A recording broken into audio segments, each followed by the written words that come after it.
You're listening to Thunderquack Podcast Network.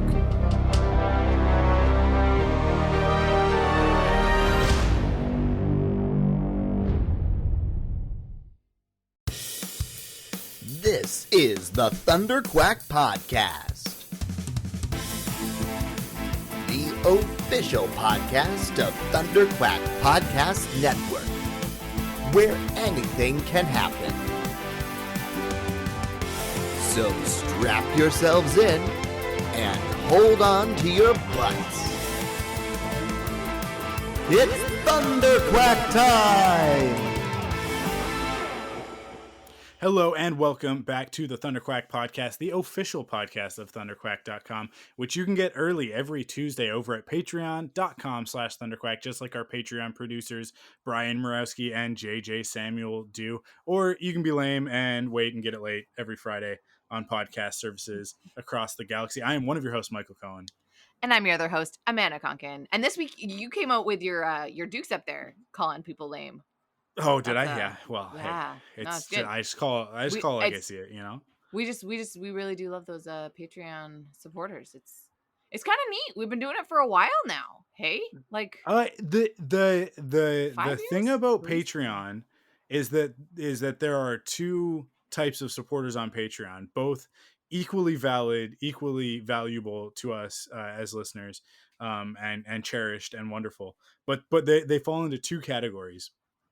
The first category being the people who've been with us basically since Quiver, right? Like the hashtag Quiver all the way crowd, that when we launched in 2015, they pledged in 2015 or like within like the first year or two, right? And they've been with us the whole time, and they're part of the Facebook group, and they're like those are generally like our most engaged listeners, that are like in terms of like you know, the back and forth. The people using the Facebook group and stuff, yeah. And then there are the people who through some misfortune found us after that, and have been listening and seem to like what they hear, and and have decided to support us more recently. But here's the thing with those people: they come, they stick around for a little bit, and then they go on their way. And usually, according to the exit surveys, it's a matter of, it's usually financial. It's usually like a, hey, I'm cutting back on all of the stupid things I'm spending money on, and you fall under that category. To which I say to them, yeah, absolutely. Right? Especially like if you're a $1 supporter and like you don't care to get like the exclusive podcast every month or the extended stuff, like because you listen to a million podcasts and you don't need another, this week, a half an hour of content, which is really good value this week. But like I totally understand if you're on the $1 and you're just about getting it early. Yeah, whatever. like see ya, it's cool. Like there's no hard feelings whatsoever when it's like a like when, whether it's just plain budgetary or it's financial hardship, and you're like, man, I know it's $1, but that dollar every month is dinging my credit card, and my credit card's not doing so great. So I'm gonna cut back on these things, like whatever it is, because I've been in those positions and I totally understand. Like sometimes you just gotta cut that stuff back. But yeah, like they tend to be the newcomers tend to stick around for less time, and I think that's due to the fact that the the long-standing Patreon supporters were, like I said, they're hashtag Quiver all the way people, which means that like they've been with us through the good times and the bad, like the ups and the downs. They know how it goes, and you know what you're for, yeah, and there was a constant that kept them coming back from week to week, and that was Arrow, right? And over that time we just became a part of their lives.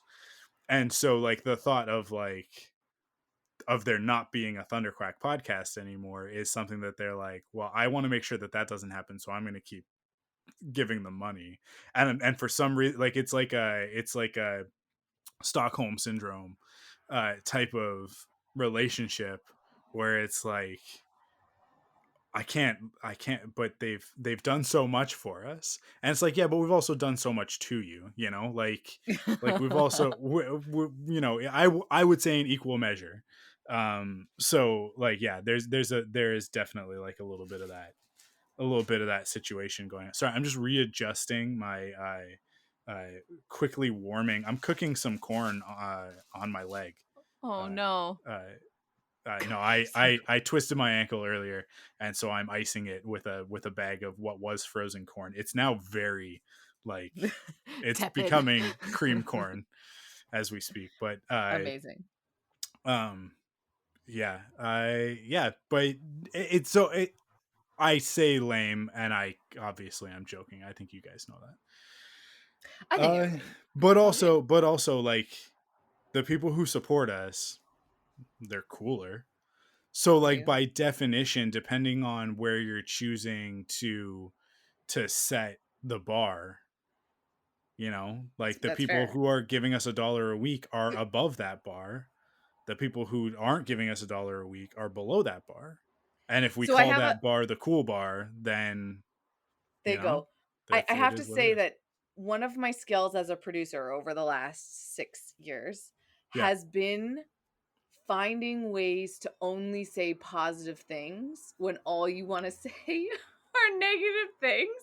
Uh-huh. And so for me, exactly what you just did there, right? Where you're like, well, all we have to do is just not make the comparison, right? And you just have to say the positive thing about the people that are doing the good thing. And then you find ways to like then not you can't make people feel bad by saying only the good stuff about other people. So, they got where they want to be aspirational, where everybody wants to be that cool, right?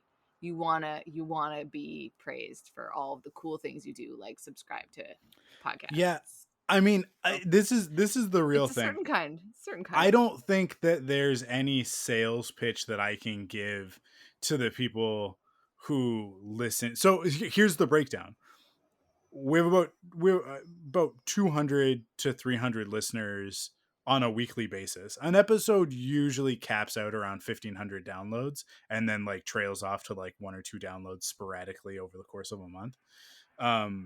But that first week, the first week listens is between 200 and 300 every week. um of that 50, I think it's 48 people support us on Patreon right now, and that goes up and down. That dips down as low as like 45 and goes up as high as like 55. People come and go, right? I am one of those is people. that Curtis depending is on one of those people. I how think you political we are that week? Yeah. I think that you were previously one of those people, but now you're lame, right? I know I am. I Yeah. have no problem admitting it. But I was one of Yeah. those credit card situations in which I was like, Oh, "Why for am I sure. paying?" Yeah. But it wasn't just us. It was I got rid of everything on Patreon and then just decided to not support people on Patreon at all. You're Sorry, just not I'm going to terrible. support the arts. You, I well no, then I went to some nonprofits to leverage my tax credits. okay. So, Um don't worry. I give back in other ways, just not to artists. so But yeah, I'll buy it their is work. like it is 25% of our audience, which like, so when I sort of like put that, when you put that sort of on the low end of regular listeners and the high end of Patreon supporters, that's marketing right there, where it's like, where I'm like automatically like, it's easier to say 20% rather than, or 25% rather than 20, because I can say it's a quarter, right? But I you know, it's like it's between 20 and 25% of our full listening audience. um which, to be honest, is like that's actually pretty good. And the only way to really grow the number of Patreon supporters is not by going to the other 150 to 200 people and telling them that they need to support us. It's growing the audience overall. And to be perfectly honest, I have no idea how to do that. I have no idea how to do that. I don't understand how it happens with other podcasts that go from like nothing to something. And I'm not counting the I'm famous for something else and now I'm doing a podcast. Those There you go. people are not, that's not part of the conversation, right? Like in terms of professional podcasting, not podcasting is my side gig in order to generate cash flow because I'm a stand-up comedian and it's a nice constant to get my advertising dollars. Because that's why they do it. It's something that is within their control, that is within their skill set, and related to their job, that is both marketing and a revenue generator. By the way, hey, if you're getting something for free, it means that you're the product. You, the listener in this instance, are the product, not the podcast. We don't sell nobody's information to nobody because we don't generate revenue that way. Yeah, well, we don't generate revenue. Period. So there you go. All this quality content coming your way if for not, as much as you'd like to pay us. If not for the significant financial reductions that I've been able to do over the course of the last couple of years, just by virtue of the fact that we've we've bounced from like Libsyn to Spreaker, and now over to Pinecast, which, like, hey, if you're gonna podcast, Pinecast is the podcast server to go with. I love them. They're so good. We haven't had a single problem since we moved over to them. I'm knocking on wood right now because no, sometimes dude, you say it's that. affordable. It's awesome. Okay. And they keep adding enhancements to the platform and stuff like that. But like, it's a great platform. I love it. Nice. And it's cheaper than Libsyn. Spreaker was free, but Spreaker, again, if it's free, you're the product. And I figured that one out too late. It was like, but I also, like, they lied to me, but that's fine. Don't do business with Spreaker. That's what I'm saying. I have no problem Or saying know that. what you're getting into. Well, they changed the contract on us after the fact, Right. right? So, like, to me, like, that is lying. Like, that's they decided that the juice Just wasn't worth like the squeeze. Disney did with Scarlett Johansson. Oh my god, yes, just like Disney did with Scarlett Johansson. I So there you 100%. Let's talk about that. Right? Scarlett Johansson is not the good guy, and neither is Disney. This is Neither a of them are matter good of guys. Goliath fighting a bigger Goliath. And David is on the sidelines going, "Please don't step on me." It's King Kong versus Godzilla, right? Like, who loses in that battle? What city do they fight in? Is that Hong Kong? Oh. I can't remember at the end of that movie, but that city is who loses. King Kong and Godzilla both walk away from that fine. A little worse for wear, but fine. It's that city that pays the price. Yeah, and that's exactly like we are that city, and Disney and Scarlett Johansson are having a throwdown, but Scarlett Johansson is in the right to throw down against Disney. Yeah, like the everything. I'm just saying there's this, no hero here. There's no hero. No. But there's like a whole bunch of funky business with giant corporations that are making more money than anybody has any right to make. And then something funky happens with the world, and you don't like honor that funkiness, and instead you just are like, well, technically in the contract it doesn't say we can't do this, and you're like, yeah, but like the essence of the contract is now null and void, you monkeys. So I don't know what the word that I was trying to say there was. It wasn't but well, I think it was probably a 4-letter word, and it's warranted. Yes, but yeah. But it's I don't know. Like, it's, my mom has always said that about Brokeback Mountain. She always feels really bad for Randy Quaid, who took a buyout instead of a percentage of Brokeback Mountain because he thought it wasn't gonna make money. And my mom's always been like, always take percentages. And I'm like, okay, Mom, thanks for helping me write my contracts.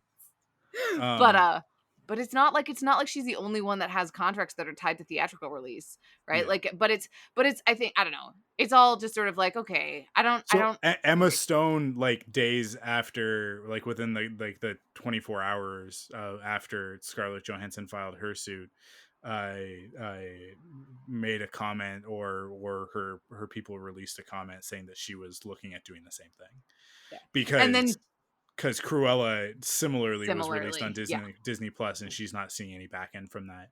Both And of them got my money in the theaters though. So good. there you go. But I I will say the best thing that came out of that was the meme that somebody posted saying it's nice to see these Asian American women standing up for each other, which was too good, too the good. best bird. Oh my god, it's awful. Like it's awful, but good. It's terrible. It's right in that sweet spot. Just in case anybody knows, they both played Asian characters as Yeah, white people. That's what that yeah, joke is. I just want to make sure people know yeah, know what the yeah. joke is. Anyways, Um, sorry. but Carry on. so like this is my thing. So this is where I stand on the whole thing. I'll sum it all up. I like I said, Scarlett Johansson is right to pursue legal action. They breached a contract. End of conversation.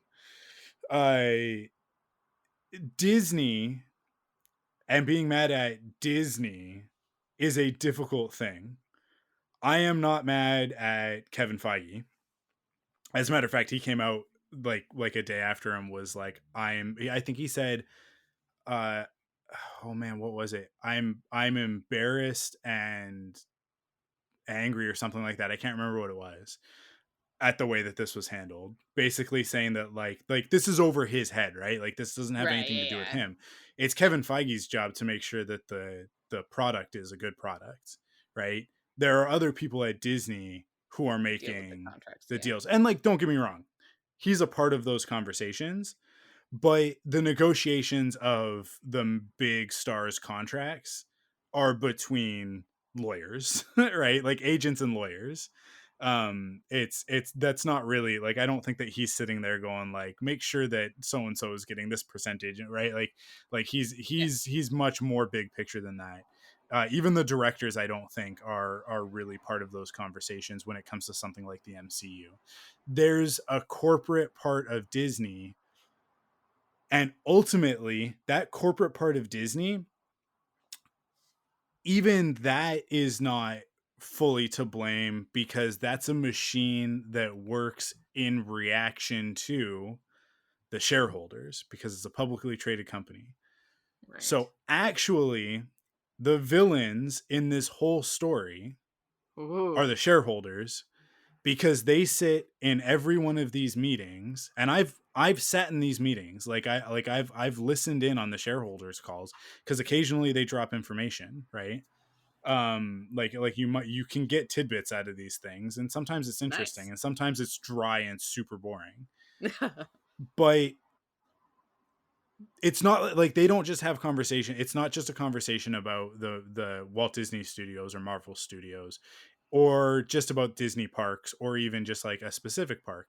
These are all lumped into the same call. These are all part of one conversation, and the shareholders, particularly the ones who speak, care about two things. Although there's a pretty great gem from the last investors call, or I don't know, I might have missed one, but one of the previous investor calls from earlier this year that I'll talk about.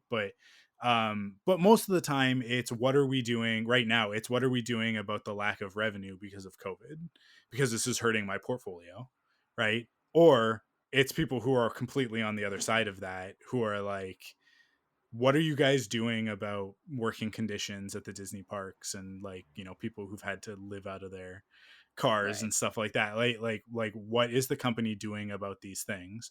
Those are much more rare. Those shareholders are much more rare, which is unfortunate. The majority of the shareholders, certainly the silent majority of the shareholders, are saying, what are you guys doing to rebound from this major loss? Because it's been rough for Disney over the last year, just like it has been for everybody. So they're making the corporate side is making decisions in the best interest of the shareholder, not in the best interest of the audience, not in the best interest of the customer, not in the best interest of the creatives, or the people that they are making the money on the backs of. If this is what they're doing to Scarlett Johansson, the biggest female box office draw on the planet, so therefore like highest paid, most successful woman in film and television, right? Like if they're doing that to Scarlett Johansson, what are they doing to the Everybody else, yeah. extras? Yeah, What yeah, are they yeah. doing to the grips? What are they doing to craft services in order to get away with stuff on those levels? Maybe nothing, but I mean, also probably they would something. have different contracts, but I understand the essence of what you're talking about for But sure. Yeah, it's yeah. in the sense of like if they're willing to risk it and fight someone who has the resources Right. to take a chunk out of them, Right. then they are certainly taking advantage of everybody else, right? And that is the truth, because what they are paying the people who work at the parks presently to work in an incredibly risky environment. I mean, they did just recently make a decision, but this is again, this isn't on the corporate level. This is on a different level. These are different people that have made this decision, but the decision that like all salaried and non-union employees of the Walt Disney Company have to be vaccinated in order to basically like work in a setting with other people. If they're work from home, they can choose, but they're getting back to not working from home, and it's one of the reasons why that they're doing this, making it mandatory. The reason why non-unionized is because they're in the middle of negotiations with the union. That it's not as easy. They can't just make an edict. They have to negotiate with the union, and the union's not going to agree to that without getting something in return, because that's how unions work. Different kind of corruption, a corruption usually in the best interest of the employees, but at the same time, like power corrupts, and you create a union, you got to put somebody in charge of the union. Somebody has to manage the money for the union, and those people are given a lot of responsibility. And the second that you give people responsibility tied to money, they will take advantage of that in order to fill their own pockets. So unions are good, but they're not perfect. I So all of that to say, this is not simple, except in the sense that it's very simple, because Disney breached a contract with someone who has the ability to hire the best lawyers, and they're gonna have to pay for it, and it's going to start a wave of these things. I mean, like this happened with Warner Brothers when they announced that everything was coming to HBO Max, and Warner Brothers was much better about it and just across the board made deals, right? Like they kind of just settled it. Yeah, I do remember that. Yeah, yeah. Interesting. Whereas Disney, I think, was hoping that everybody would assume that that's what they were doing. Right. Here's my the closer on this conversation, on my part of this conversation, and then if you got stuff to say, I will concede the floor to you. Jungle Cruise came out this week. Great movie, fantastic. I mean, like in terms of movies made based on Disney theme park attractions, it's in the tier with Pirates of the Caribbean. It is not as good as Pirates of the Caribbean, but it's Okay. certainly much better than Haunted Mansion. I Although I think they're making a new Haunted Mansion now, but they did make one with Eddie Murphy that everybody forgets about because it is not a It good was movie. not good, yeah. So check out Jungle Cruise, and give Disney your money. I did, but because I want to continue to get good stuff like that. But I guarantee you they renegotiated with Dwayne the Rock Johnson. Oh, of course. I guarantee you, and I would hope that DJ, we're on that kind of a basis, you know. Of course. Yeah, yeah. Uh, Mhm. that he went Emily. Yeah. to bat for Emily Blunt because he's a Yeah. good dude. So, You would hope um, so. Gosh, you would I hope mean, so. like by all accounts, as far as I know, he's a good dude, and $7 Productions, which is his studio, which is a co-producer on Jungle Cruise, it does right by its people. So I and there's lots of stories, like lots of not stories, but just like people talk about his production company in a very positive way. They have a good reputation. So I wouldn't be surprised if he renegotiated with them. He's an executive producer. I mean, like Scarlett Johansson, an executive producer on Black Widow, but like his production company's right up front in the credits of that movie. So he made the movie that he's in, and Disney released it essentially. Like so it's a slightly different situation. I think he has probably a little bit more power in that, but also he is a man, so of course he has more power. And it's just another example. I just bring it up as another example of they wouldn't pull this nonsense with. I don't think that they would pull it with Chris Evans. I don't think that they would pull it with Robert Downey Jr. for sure. And I think that that's the whole right? point. I think That's that like that character is already a bit hard done by, in the like this movie should have come out a long time ago, and all sorts of like it's just a lot of stuff that they just weren't really giving it its due, and for this to also happen to it, and for them to have waited so long, and then it not. Anyways, yeah, it's all good though. I don't need to talk too much about it. I feel like it was enough to just talk about it and acknowledge it on the podcast. So for sure. No, yeah. I'm obviously I had things like I felt like I needed to say. Yeah.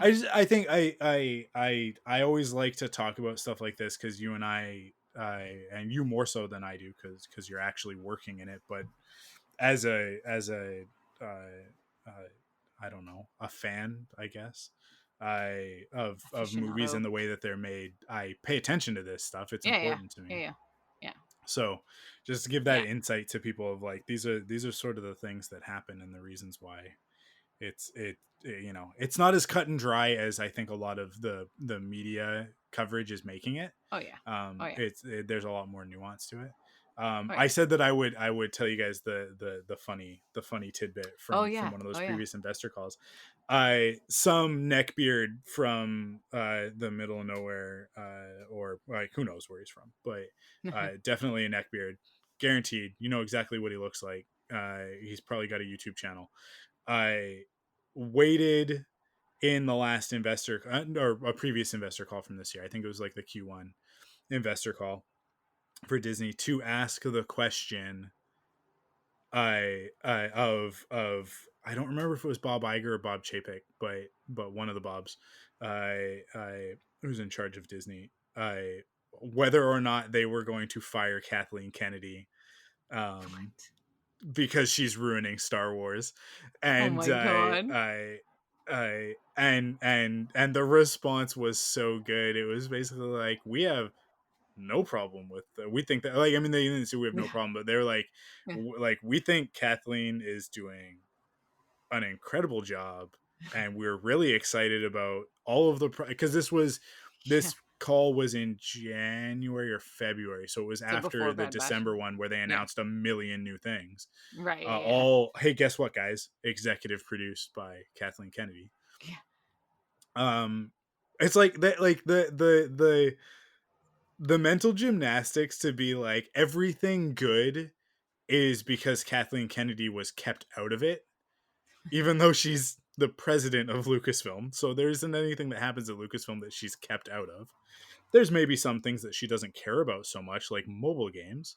She probably leaves those decisions to other people because it's not really her expertise, and she probably doesn't care. Although they generate a lot of revenue.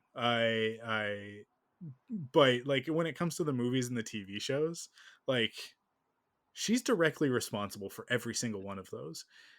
And it's always like, well, those, like, The Mandalorian is good in spite of Kathleen Kennedy. It's like, who do you think hired Jon Favreau and Dave Filoni to do that? Who made that decision? Because they didn't just make the decision on their own that they were going to make a Star Wars show, and then Kathleen Kennedy went, I'm a woman, I guess I don't have a choice, right? Like, no, she's Kathleen Kennedy. And then on top of that, it's like you just complete and utter ignoramus. That woman is responsible for like 70 to 80% of the things that any person loves at any given time. Wow. Like in terms of movies and TV shows, like Jurassic Park, Indiana Jones, now the most recent Star Wars movies, right? I mean, like everything that Steven Spielberg has done, she's an executive producer on since she worked on Raiders of the Lost Ark. So like everything after Raiders of the Lost Ark, she's a producer or executive producer on. Like it baffles my mind how some people can be so willfully ignorant about this stuff. But at the same time, I know exactly why, and it's because she's a woman. I shouldn't say that. It's not because she's a woman. It's very specifically to get down to brass tacks because she is not a white heterosexual cisgendered man. There you go. Because I was gonna, yeah, they would have a That's problem it. with any Yeah, of the because other things. yeah, because Yeah. if she were anything other than that, that would also be a problem, right? But Yeah. but also I will laser focus in on the fact that a lot of white heterosexual cisgendered men, or at least people who claim to be, just to throw that in there as a qualifier, I they are very threatened by powerful women.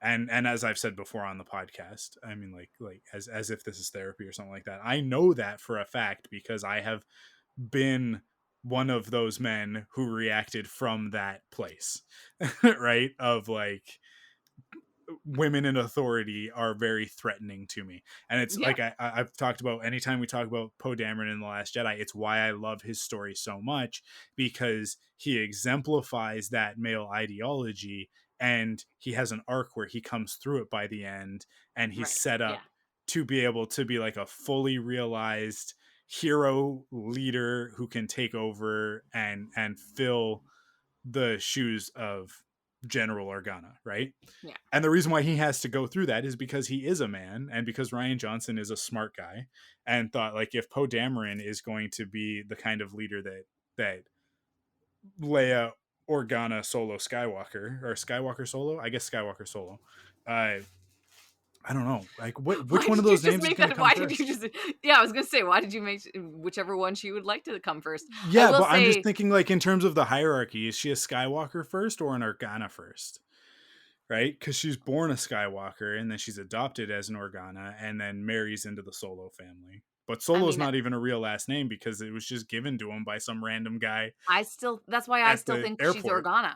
Yeah, I of think that course. Organa is who she is, and that Yeah, everything else she can claim, but that like who you are doesn't necessarily, like, you're still like, I don't have my mom's maiden name, but 100%. I just came from a family reunion. Doesn't make me any less part of that family that I don't have their last name. Totally. So, Um, but the idea of like claiming, I think the Organas did a lot for her, and I feel like and I think so. plus she doesn't need to be associated with any of those patriarchal blah blah blah. Anyways, it's fine. Carry on. Yeah, 100%.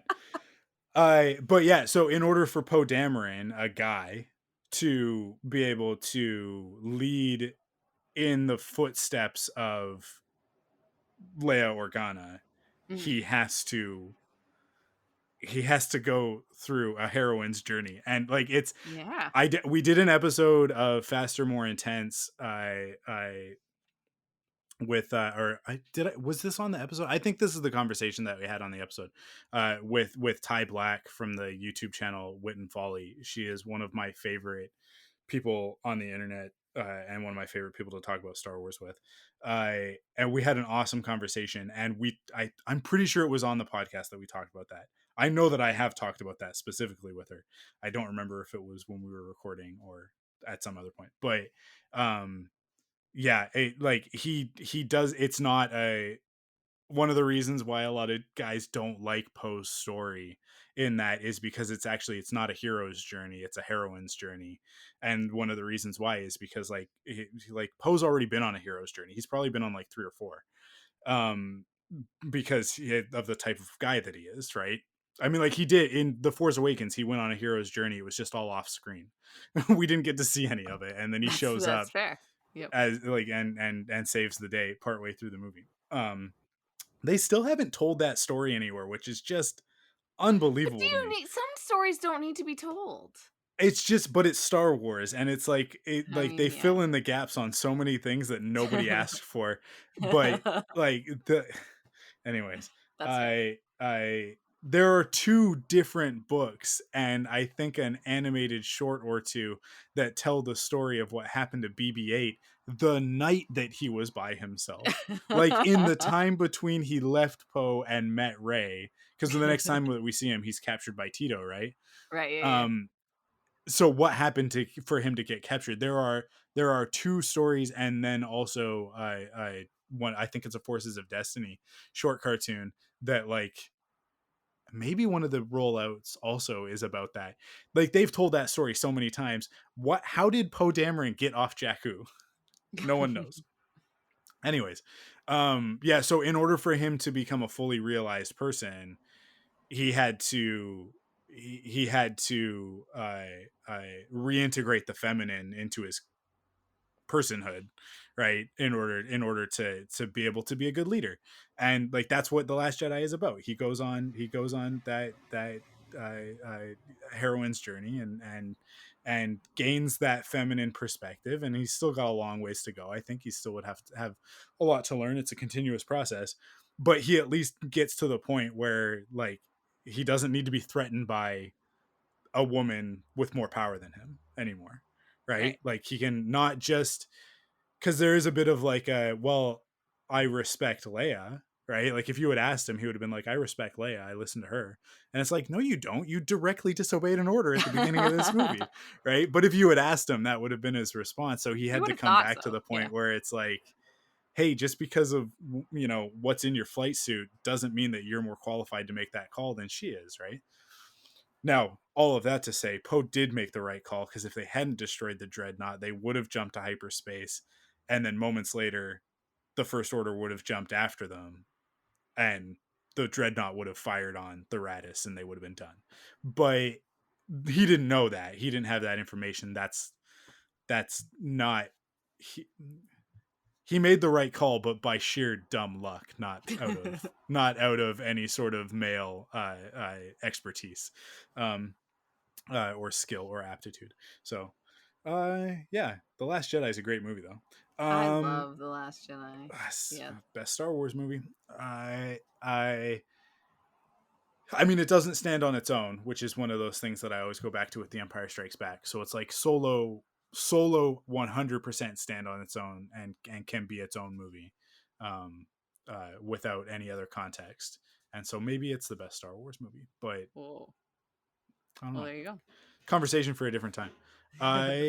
Some may say we've already had this conversation in podcast form. Multiple times. On multiple occasions, on multiple different podcasts. Some of them about Star Wars, and some of them decidedly not. Like, some of them a podcast that we were supposed to be talking about Stephen Amell. And whatever nonsense is going on there. My life has been so much better with the absence of having to care about what Stephen Amell is doing. Didn't he get kicked off a plane? Did we talk about that? No, we didn't. And that's exactly it. To. That's exactly it. We don't have to. We don't have to. He absolutely got ejected from a plane for being a complete and utter douche nozzle. I guarantee it. For screaming at his wife and revealing himself to be a little bit more of who he is than what his public persona has been for the last 10 years. Yeah, man. It was very satisfying when that happened, and I had that specific thought of like, this is fantastic. I don't have to talk about this on a podcast. Nice. We can, because we want to, but it can be as brief and fleeting as it just was. Beautiful. Yeah, awesome. No, here's the biggest thing. I don't have to pretend anymore like Stephen Amell is a great guy because he was on our podcast that one time. Because the truth, not to put him on the blast, I think that's how the kids say it. No. After that podcast, when he got what he wanted from us, he never returned another one of my emails after that. Not a single one. And I tried throughout that season to connect with him again. And it's like, once that podcast was released, never heard from him again. He also did, like, he gave me a copy of season 1 signed, which was a very nice thing of him to do. And he went out of his way cool. to come back to the comic book store. I don't know if he owed you follow up though. He didn't. he didn't, but it was very much like it rather than it being like, because his public persona is very much, oh, what a great guy, he loves his fans. Rather than us developing a relationship with him after him having been on the podcast, it was very transactional. He wanted to be on a I mean, yeah. podcast. Yeah. We set up the thing, he was on our podcast. Yeah. And then once that was done, the transaction was over, and we no longer had any reason to do business with each other because I he'd mean, gotten the bump that he was looking for. And to be fair, we got an incredibly significant bump from it that we rode for another 3 or 4 seasons before it started to dwindle. So, like, you know, it was mutually beneficial. So I'm not mad or anything. It's just one of those things where, like, by contrast, Greg Miller, who is, I mean, not as big of a, he's not a TV or movie star, but I mean, like, he's a pretty in demand person in terms of like reachability. And he was on our podcast at one point when he came up to Vancouver. And every time he's come through Vancouver since then, like, and if he talks about it on the podcast or whatever and says, oh, we're going through Vancouver, I'm going to be there for whatever, I send him an email and say, hey, if you have time, let's do a podcast. It hasn't worked out because he's like, it's always been like a fly in, fly out sort of situation. But he always responds to my email within a week, like every single time. And like, he's a very busy person and doesn't have to, and certainly doesn't owe me anything in the same way. So it's like, you know, there's just the contrast on those. That's all I'm saying. that's fair. And and the other part of that is that Stephen Amell in that time period was definitely trading off the, oh, he's so good to his fans, right? Cool. And so like he got to a certain point, and then it was like, okay, now I don't have to be. Now I don't have to do any of And I this mean, stuff anymore. to be fair, he didn't have to be. He doesn't. No. Yeah. And it's not going to affect anything about the rest of his career because he's going to go do his wrestling show. And you know what? To be honest, if it's accessible to me, and it's on Stars in the States, which, like, I don't know what that not translates to up accessible. here. Yeah, I have no So idea. I don't know if it by some chance ends up on Crave, because sometimes shows like that end up on Crave in Canada. They do. Then I will watch it. If I have to pay for it, I'm not watching it. Now there is, I will say, talking about streaming services, there's one thing that I kind of like about, globalization being like the death of creativity or whatever, but homogeneity is kind of useful when Canada really only has a couple of broadcasters that buy stuff. Yeah. So basically, like, anything that's on Hulu or Stars or those really like sort of out there channels do usually find their way to something that's like the 1 or 2 stations that we actually get. If it's not on Netflix, it's not on Apple TV, it's not on Amazon Prime, it's not on Disney Plus. It's on which actually accounts for a lot more content than people realize. It's probably going to be on Crave for us. So that means HBO, Showtime, some of the FX shows, although some of that stuff is now going to be on Disney Plus, but like some of that stuff ends up on there. Yeah, like all sorts of networks, Hulu, all sorts of different distributors, they all end up in that bucket of Crave. And if they're not there, they're probably on Amazon Prime through Stack TV. But Stack TV is like an additional $15 on top of your Amazon Prime, and I like a month. It's not worth it. And I would really like to watch the Saved by the Bell reboot. I still haven't watched it, but there's no way for me to purchase it. I can only get it as a part of Stack TV, and I'm not doing it. See, they need to let us purchase stuff too. That's the real thing. I want to be able to just buy stuff more often, but anyways. I had so many movies because I haven't been going to the movie theater, and the one credit card I have, do I get Aeroplan points? No. What do I get? Movie points. Cineplex movie points. Have I been in the Okanagan for most of the summer? Yes. Do they have a Cineplex in Penticton? No. So I've been going to Landmark Cinemas. Anyways, Cineplex is what I have, but I can now use my points, like, ever since the pandemic, I've been able to use my points to buy movies. I think you probably could beforehand, but I didn't do it, and it was just amazing. So I bought, like, Emma when it first came out. I remember, like, raving about Emma being available. I wound up, like, caving and buying Chaos Walking because I wanted to watch it, and it came out. There was nothing else to watch, and I was like, oh, this has some important people in it, and it's science fiction, and I have free points, so I can just get this for free. And so I bought it. I I don't know, man. Have you haven't seen Chaos Walking, I'm have not. you? I And I you're not certainly gonna wouldn't. watch it. I wouldn't even use fake Monopoly movie theater money Like, I to watch just Chaos Walking. I'll watch it one day, like 5 years from now, when it's on a random streaming service and I'm like homesick. I'll but I was like, I'll is it watch it. gonna be Jupiter Ascending bad? Sure. Like I just and I was like, surely it can't be like as terrible as it seems like it is. And it was though. Like it was. And it's just like Tom Holland and Daisy Daisy Ridley are Ridley. better. Yeah. They're better than that. Yeah. Like it's just it was so bizarre watching this movie. And also, I will say, actually, at its core, the one problem is that they didn't actually figure out who the lead character was. And so, like, it's like the movie is very different if you're watching it Yeah. from like the female perspective or the male perspective. And unfortunately, they never really figured out whose perspective you're supposed to care about. They sort of made it a bit more Tom Holland's, but I think that was the poor choice. But it has a fantastic cast though.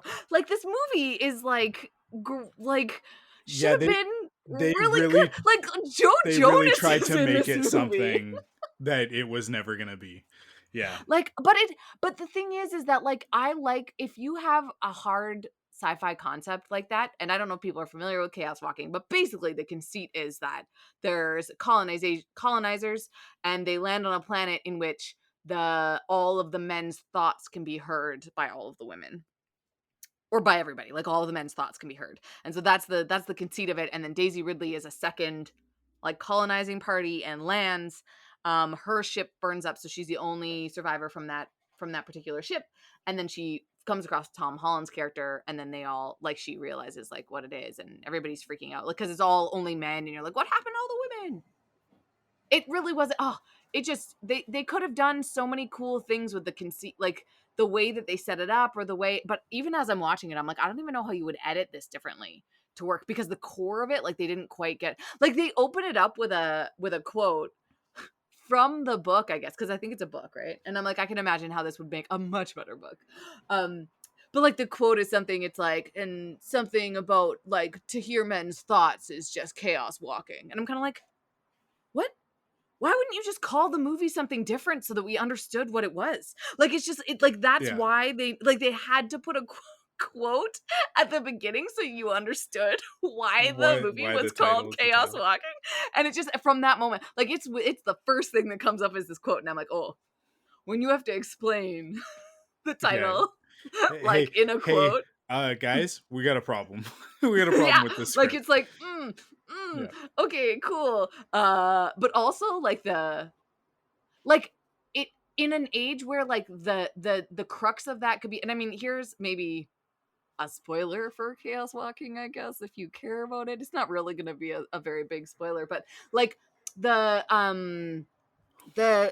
main conceit is that they had driven out all of the women, and mostly it's just because there's this one incredible like misogynistic a-hole basically that's in charge of the whole thing. And in a society where we could do like great deconstructions about toxic masculinity, like Yeah. they just miss doing that. It's Mads Mikkelsen who is who's the he's like the mayor of the like man town or whatever, and like the conceit is that Tom Holland's character doesn't like thinks all the women died, but they didn't. They just went to a different place.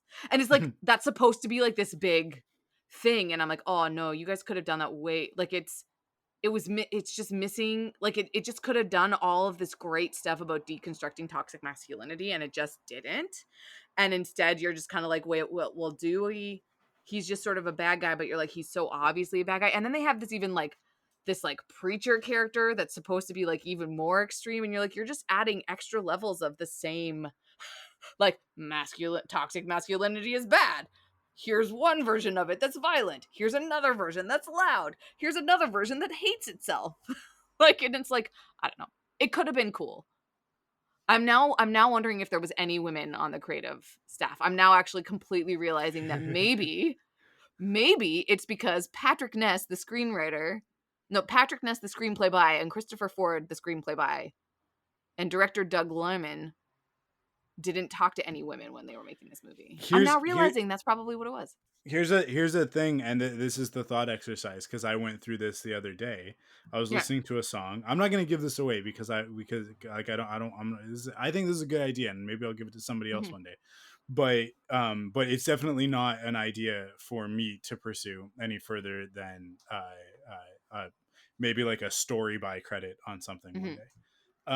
But I had an idea listening to a song. You know how like often, especially romantic comedies, I'm just readjusting my corn up. Apologies if you guys can hear that. A lot of romantic comedies, or especially like teen comedies, especially like sort of in the 80s and 90s, would be named after a song, and you kind of like they're loosely based on a song sort of thing, right? Can't Buy Me Love is a great example of this. Patrick Dempsey movie. Oh yeah. Where like you start there, and then you create a story around that.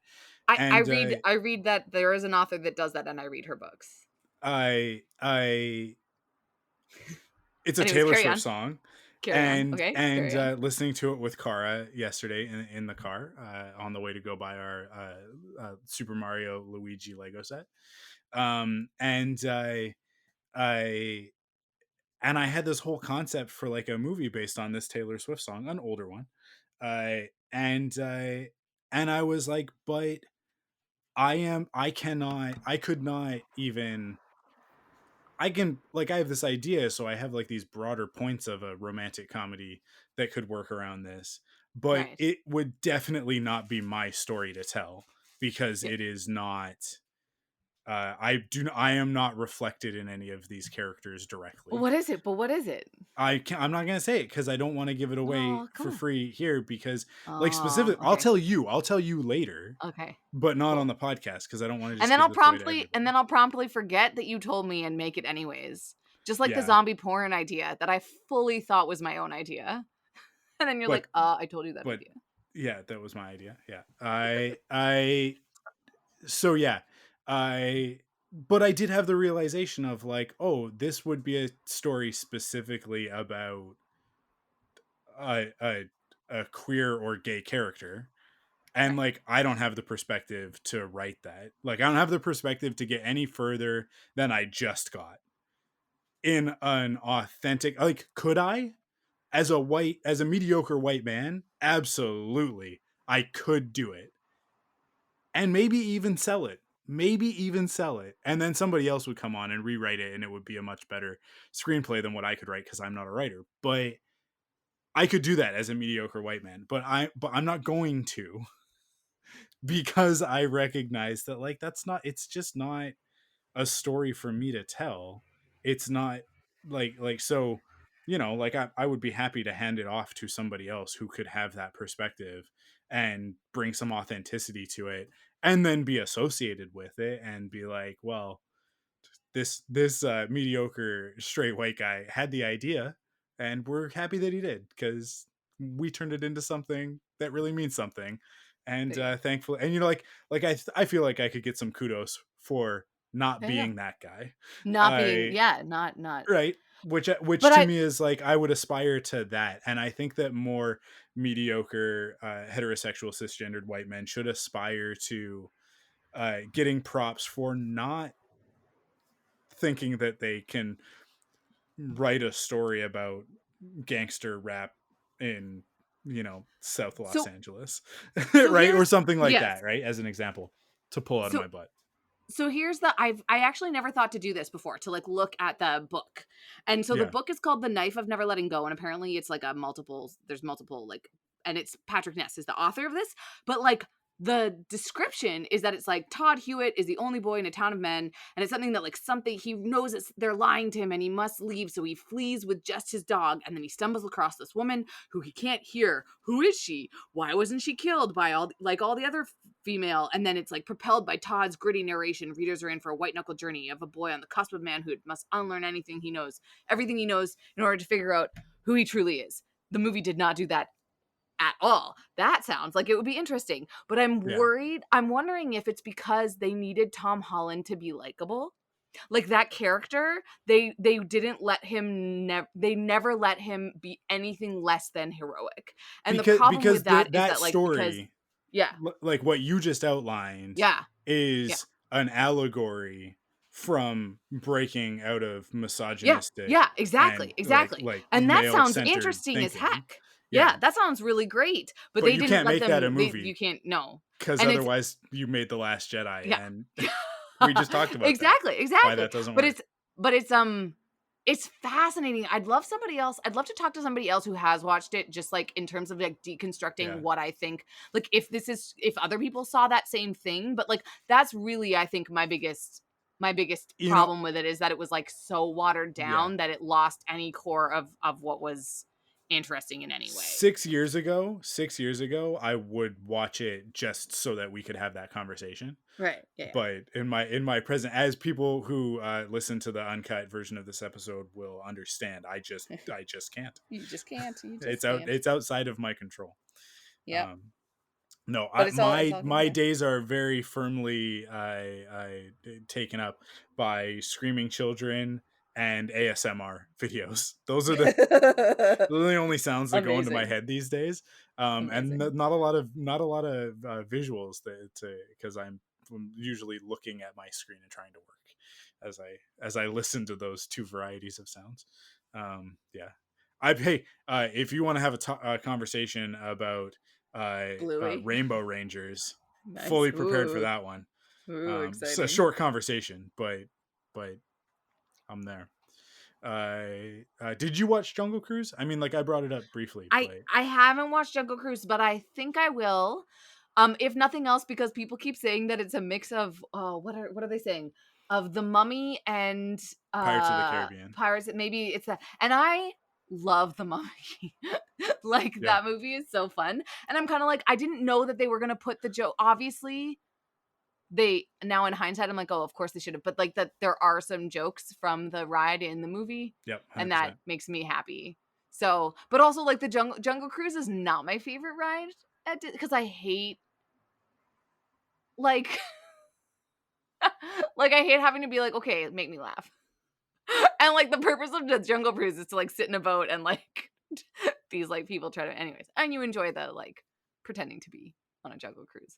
But I don't know. I also I, this is like a terrible because you just like praised him, but it's like I have a real hard time watching things with The Rock in them because the world loves him so much. And I know that that's like really weird, Yeah, but I that's just definitely like your problem. it's very That's much my your problem. problem. It's a very much, but it's like it's because it becomes a bit too much, right? Where everybody's like, Right. "Here's The Rock. Everybody should love him. Everybody loves The Rock," and I'm kind of like, eh. Do I love The Rock, or do people just tell me that I love The Rock? And so then I Okay. can't quite, but I did quite enjoy Jumanji. So that was like Look, hey, fine. if you enjoyed Jumanji, I'll enjoy Jungle Cruise. this is Jumanji adjacent, man. Like it doesn't Okay. get much more Jumanji adjacent than I this. sort of figured He's as in the much, and I jungle. feel like He's the Rock. yeah. He's Yeah, very yeah, yeah. funny and charming. There you go. That's good. Yeah, But I mean, but it's like, but it's also kind of like, well, I've already seen that. It was called Jumanji. it's Welcome to the Jungle. but it's adjacent. It's not the same as Okay. Jumanji. Yeah, That's yeah. for sure. Because Jumanji is absurd What? comedy. This is a Yes, little bit more in like the fantasy comedy realm. that's fair. That's There's some absurd stuff in it, but that's part of the fantasy. Whereas like with DJs to Jumanji movies, very different from the Robin Williams Jumanji. You notice that I put the proper respect on the Robin Williams because Yeah. right, Yeah.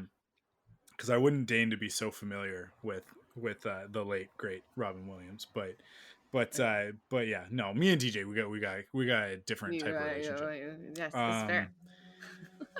But yeah, man, I wish I knew The Rock. That would be so cool. I feel like many people do. Yeah, I He's think one that is person the though. appeal. And I think that's but the this is appeal. what I mean though. This is what I mean is that I feel like of all of the people that I could like, because he's just like so out there that I feel like it would make me less excited to meet Do you him. want? Do you want to know? Do you want to know the like the moment that I decided that The Rock was not just That a you love movie him? star that I like, but a person that Yes. I really like?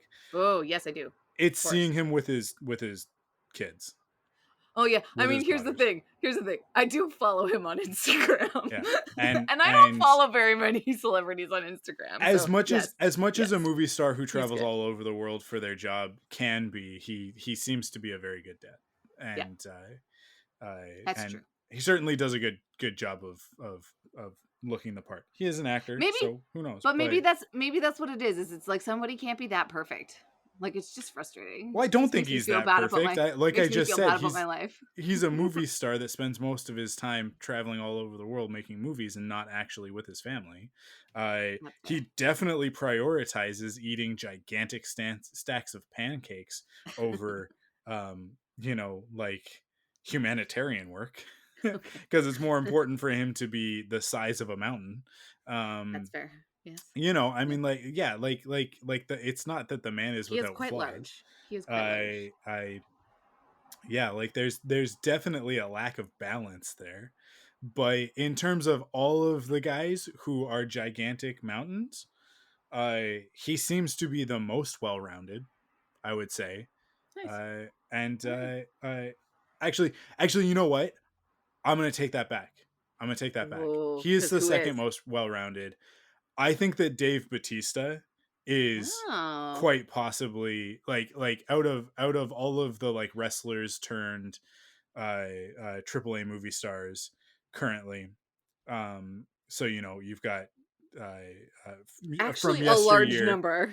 I From feel like there's yesteryear, a you've large got your number. Hulk Hogan's, who it turns out, like Hulk Hogan, awful person. I was gonna say, yeah, I don't Um, think he did too well. John Cena got popular for a but while. John Cena, who also seems like a great guy, very funny, Yeah, very yeah, charming guy. yeah. I have a book that oh no, wait, sorry, that's not John Cena, that's the other one, the one that's like John Cena but isn't a wrestler. I, Magic Mike. oh, I love Channing Channing Tatum. Tatum. Yes. He wrote a book for his daughter, or with his daughter, I think, called Oh, Sparkleina. cute. It's a great little Amazing. children's story. But I see how you would get the two of them mixed up, I will Yeah, say. I was gonna So, say, but all good. he was not a wrestler, but like He was a stripper. he's he branched from the same tree. Let's say branched from the same stripping, tree. stripping and wrestling. Sports entertainment Yeah, and yeah. exotic There you dancing, I go. think, branched from Yeah. the same tree. There you go. One I is will concur. gladiatorial, like let's beat the snot out of each other. The other one is instead of violence, it's sex, right? There you Like I go. said, they're both coming from Yeah, carnal branches from passion, the same tree. right? Yeah, there you Branches from go. the same tree. So, I'll allow it. and also like a mountain of a human being, right? I mean, like Yes, just a that as well. Yes, chiseled from stone. yes. Yeah. What was I saying? What was I talking about? The Rock seems like a good guy. I think There you that go. you Yes, need to work out your issues with The Rock. Dave Batista. I I think do. I think I mean, it's not my own issues though. It doesn't hurt anybody else. So if it's I hurt, but it's feel so. hurting you. I think it's hurting you. Oh, okay. That's. I It's mean, not allowing you. You're going like, I don't know if I want to see the Jungle Cruise, which is a very fun movie, okay. because you're like, The Rock is too popular. But I also don't know if I felt like watching. I think maybe it's more just I have to be in the mood because I also didn't feel like watching Jumanji: Welcome to the Jungle. I had to be very much in the mood to watch that movie. So maybe Sure. that's just more what it is. It's just about the type of camp that I'm agreeing It to. the thing that I think I'll say to like not convince you, but sort of like push you in the right direction, is Yeah. that it is not his movie. It is very much Ensemble with the two of them. not an ensemble so much. I mean, like there are some other great performances in it, Right. but it is very much about the two of them. It is Emily Right. Blunt Yeah. Yeah. first, and The Rock second in that. And I think that like it's a really really good balance. She definitely holds her own against him in Nice. it, which is important for the story itself. Like Yeah. it's Yeah. really good casting, because Yeah. finding the right woman to play opposite The Rock in this scenario probably was not an easy thing to do, and she does a very very good job of that. And and Jesse Plemons, who people would remember from Friday Night Lights, is a fantastic villain, and he's not in Okay. any of the promotional material. Like the Oh, okay. promotional material is just the two of them. It's just like No, and that comedian, the guy that goes on yeah, vacations with that his that's dad, always like with Noel the brother. Fielding. I that often is like the No, no, no, no, no. Sorry, that's somebody different. Jack something? I don't know. I think are Uh, you talking about like the third person in their little like expedition thing? I think it's like her brother or something. Yeah. Yeah, no, yeah, I'm talking about yeah, he's on what the quiz show, whatever. I think it's is it just called the quiz show? I The can't oh remember. my, the Great Big Fat Quiz of the Week. But no, that's Richard Iote or whatever. Sometimes, yeah, but he's part of that group. Oh, He's maybe he's part of absolutely that. part of Okay, that group. cool. And I don't think is Richard Ayoade on Noel Iote. Fielding's team usually? Yeah, isn't he? Is he? Okay. I thought I know that I've it's seen usually the them. two of them. Okay. What is this guy's Whitehall? Jack Whitehall. I would like everybody to know that I remembered it just by looking at a photo. I did not find the name. Okay. I'm very proud of myself for having remembered his name. Anyways, He's most certainly in that circle. yes, that's fair. I mean, of the I British comedians that are yeah. on Big Fat Quiz of the Year, yes, He's agreed. he's pretty good in it. He's not I would not consider him a standout. I mean, wouldn't In expect the him to be a movie. standout. I just, Well, you never I know. was I mean, like, aware of hey, him. I would say that in the Jumanji movie, Jack Black steals every scene that he's in. Oh, I mean, that In is both fair. of them. In Yes, both Jumanjis. he did such a good job. I haven't seen the second one yet, but It's yeah, not as good, but it's he still did. fun. It's still worth the ride. Yeah, that's what I've Still heard. worth the That's what I've heard. the price of admission on that That's what one. I've heard. And when It I was, say and price of admission, I mean it's you can watch it on a streaming service, so it yes, doesn't really cost you anything. but I mean, yes, no, I agree that he, because that's a hard. I didn't know if I was gonna be okay with Jack Black playing Jack Black Bethany. really balances out the Kevin Hart situation. Oh, yeah, You know what I yeah. mean? And like I know that some people really like Kevin Hart, and I think The Rock is one of those people, which is why they work together so often. And they've got a good back and forth. But I, yeah, I don't know. I like Kevin Hart sometimes, but not all the time. And I think that he's like, it's just a little bit too much of the high pitched. I'm exasperated, and I'm gonna let you know it throughout the whole movie. In that one, I you mean, never really get a reprieve from it in the Jungle Book in the Jumanji movies. Um, actually, I shouldn't say that. In the second one, he's a different character, but yeah, different person. But yeah. I get Anyways, it. It's all good. um, the Jumanji movies, both big recommends from me. I love both of those. I haven't seen Uh, the second one yet. I'm excited. So and Jungle to watch the other Cruise, one. absolutely. Uh, Right the on. first Pirates of the Caribbean is a good movie because we kind of brought that up, I do love and the first Pirates of the Caribbean. I and actually and straight up. there are two really good Mummy movies, and I'm not sure how many more they made after that. Did they make four I'm or sure that they five? made lots, but I definitely like. They did definitely make one that The Rock was in, didn't they? Oh yeah, he's in the second one. He He's is the Scorpion Scorpion King, King. right? Yeah, Yeah. and then they made the So maybe Scorpion King, there's some crossover. and the Scorpion King not as bad as everybody says that it is. It's Mhm. bad. Don't get me wrong. It's not a good movie. It's definitely like a late '90s on a action scale movie. of Chaos Walking to Jungle Cruise. I think it's definitely How better would than you Chaos rate? Walking. But How would Chaos you rate Walking the seems like Scorpion it's King? bad for other reasons. One of those being like sort of pretentious reasons of Yeah. like, Oh, I will say that the actual like effects were okay. I mean, it was a Western movie, which I yeah. always think it's so weird when they have to make like sci-fi's like live in certain worlds where they're like steampunk or whatever. Anyways, it's fine. What do we But I got do here with the like Mummy? the one thing.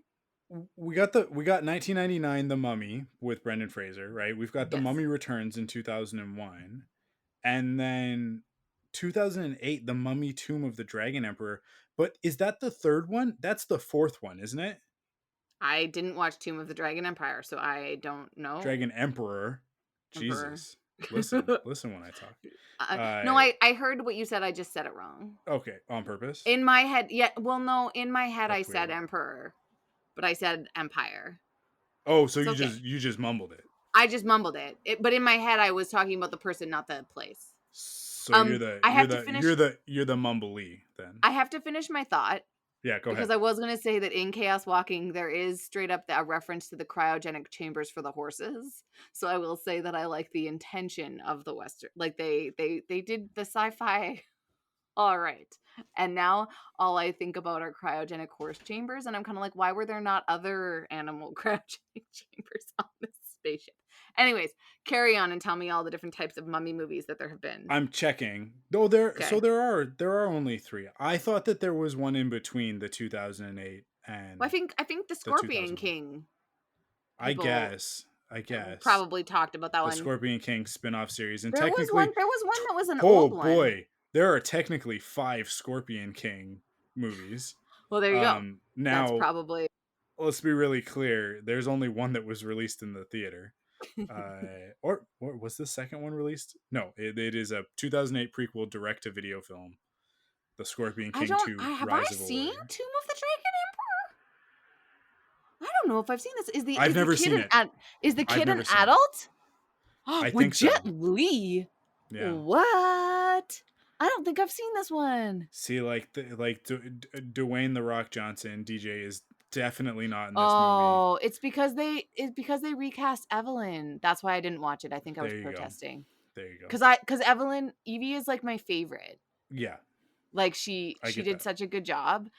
So I only saw the first 2, I think, because then this third one I was like, well, it doesn't have the full cast, therefore it's not real. Even though John Hannah came back as John. I would just like to say that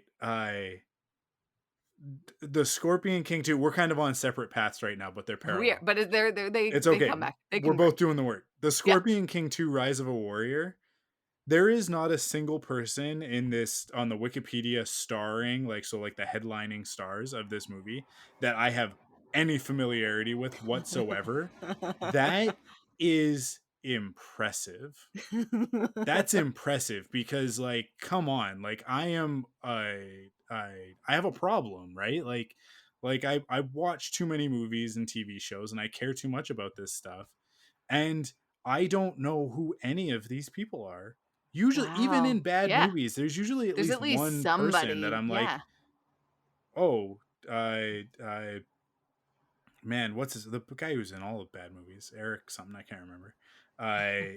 Let's see for 3 who's here. Oh man, see, here we go. Tamur Morrison is in Scorpion King 3, so that's Jango Fett. I was gonna say, yeah, / Boba Fett. Yeah. Kimbo Slice is a familiar name, but I'm not 100% sure who that person is. Dave Bautista is in the Scorpion King 3, which was a direct-to-DVD release. Billy Zane. Oh, Billy Zane is in it? Dude. Yeah, Fall from Grace, Billy Zane. And Ron Perlman.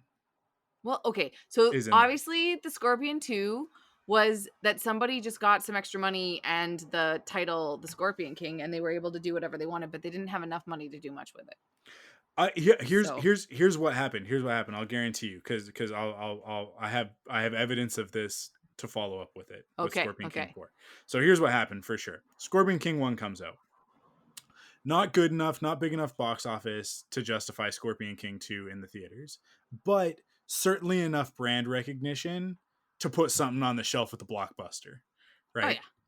So let's make a second one. But hey, we're not spending any money on this because, like, we're going to have to go drive out into the desert, probably in Arizona, but like we'll pretend we're in Egypt. Or we will go to Europe and we will go to like the middle of nowhere and make this movie for absolutely nothing.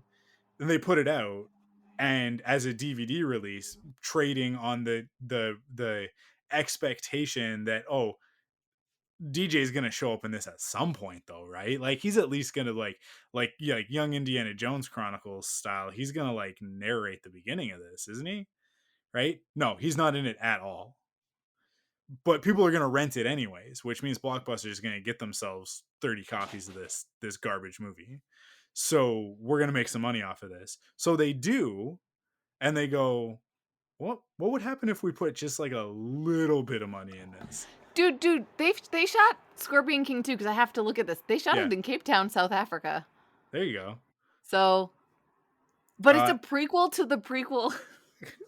It's a prequel to the Scorpion King.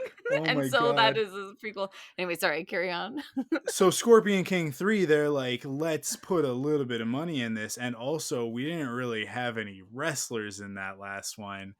Is there someone The Rock-esque that we could get who's maybe looking to follow a similar trajectory? And Dave Bautista was sitting there drinking a milkshake, and they went, that guy. And Dave Bautista said, I'm broke. I'll absolutely do it.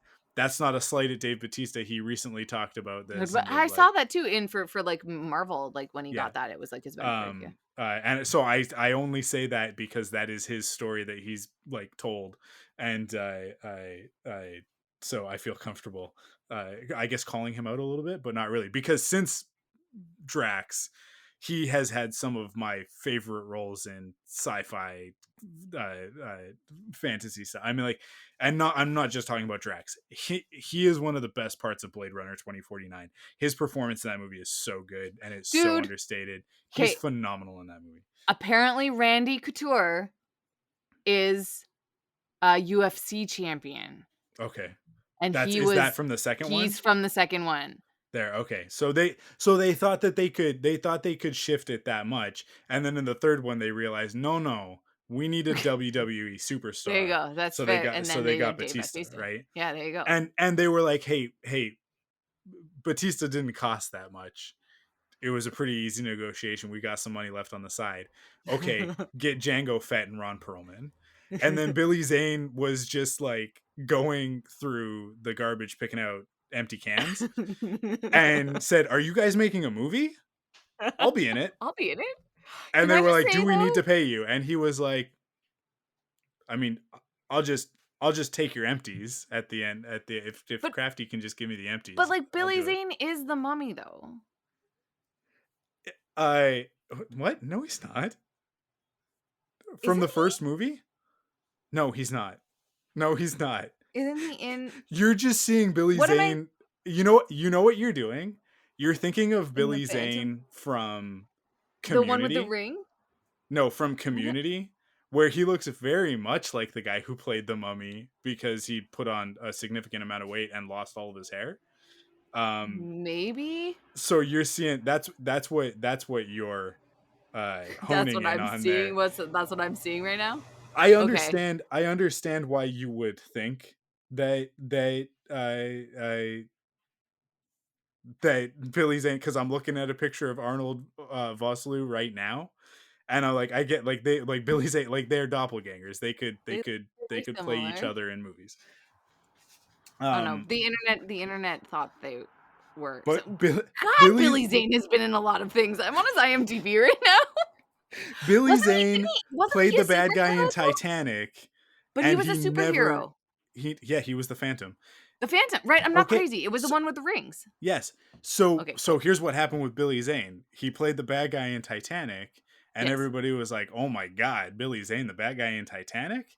And everybody was like, "Did you know that he's also in Back to the Future?" And he is. He's in two. Actually, is he in three of them? I don't remember. I don't think he's in the third one. But he's in Back to the Future Part 2. Yeah, because he's in 1955. He's one of the gang members, one of Biff's gang. Everybody was really excited about that, and it's like, oh man, he's such a good bad guy. Let's put him in more things as a bad guy. And he was like, no, I want to be a superhero. Oh. And somebody was like, I'm making the Phantom, and people were like, the Phantom? We've never heard of that. It's a real superhero. Phantom came out before Titanic, dude. Did it? Oh, okay. Yeah. But yeah, The Phantom is not a good movie. It's not, but it's so fun. I really wanted that to be a good movie. It was not a good movie. I do like that I had impulses to like superhero things when I was a child as well, because I do remember watching this like when it came out. The Phantom was one of those ones where it was like, oh my God, they're making a superhero movie that's not Batman. Like holy crap, because at the time it's like that's all there was. There were just the Batman movies, right? Like nobody else was making anything. And then 1999 what 98 or 99, maybe it's 98. 98 Blade comes out, and it's like, hold on to your butts, everybody.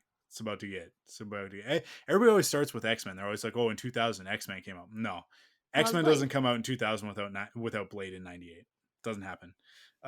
Blade is the beginning of the current era of where we're at right now, which is why I'm so excited about the Mahershala Ali one. Oh my god, it's gonna be so good. Anyways, Billy Zane, yeah, not the Mummy. He's been working very steadily for many years. Yeah, he's definitely been employed. I don't know that I would consider him doing well. I understand though. A lot of his movies. None of these movies do I recognize. Somebody do yourself a favor right now. Go on IMDb and check out Billy Zane's IMDb. I don't know any of them. There's something called Samantha Who that I think was a series that I do remember. Yeah. Vaguely. That's is Vaguely. It Christina Applegate? Yes, that sounds right. There we go. Yeah. And then he was probably unlikable yet charming in that. I'm willing to bet. Maybe that's right there in that Billy Zane. Hey, he was on. He played P.T. Barnum in Legends of Tomorrow. That's cool. Yes, he did. Nice. Yes, he did. That's awesome. See, but that's the thing. He went from the nemesis in Academy Award blockbuster James Cameron feature film that required 2 VHS tapes in order to watch it. Yeah, and we did put in the second VHS tape. We loved it. Oh, of course we did. Right? So good. That movie was so big, just like the Titanic, they had to snap it in half in order to fit it into your VCR. All right? I can't believe that wasn't used in the marketing. Too soon. It's too soon. How is it we're still podcasting and I'm not even, like, I don't even feel like we're done. Like, I'm not like, oh my God, can we please wrap this up? I feel like we are just starting to hit our stride on this one, which is unfortunate because I got, like, it's tomorrow's a work day. Today was a holiday, but tomorrow's a work day. I gotta rest this ankle. I'm gonna be in bad shape tomorrow. Yeah, he went from that to guest spot on Legends of Tomorrow. Yeah. Not one as episode. A recurring character. Not as like, oh my God, can you believe they cast Billy Zane as I don't know, Captain Nefarious? I don't know. Just pick a DC. I couldn't think of a DC character who hasn't been in the CW Arrowverse. So like that's where we're at right now with the CW stuff. I love it. Like I don't know who's left, especially like a Legends one, because it's got to be like a F-list villain in order to be on that one, or a character who was already in one of the other ones. Anyways, yeah, like they didn't even do that. No, he was P.T. Barnum. I love it. In the same year that Hugh Jackman played P.T. Barnum in The Greatest Showman? Probably.